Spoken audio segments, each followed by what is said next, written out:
Ito po sa unit update natin. Okay na po ito. Yan. Dalawang unit siya. Isang 4JJ na twin turbo tsaka isang 4HK1 na doon sa dulo. Dati siyang grab side, ginawa natin siya ng stick body na for LPG. So nagdagdag tayo ng mga muelye. Yan. Tapos ito, sobrang tibay niyan dahil makakapal yung bakal na yan na ginamit natin. Pati reinforcement sa ilalim lahat. Para kumarga na maraming tangke ng LPG tsaka acetylene. Dalawang unit yan, storing isa na to. Dating 16 feet, ngayon 20 feet na to. Ito 20 feet.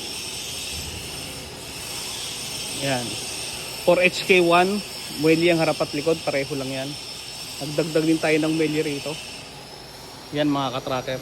So, ito yung unit update natin. This January, pull out na rin to. Tayo na lang natin siya sa financing.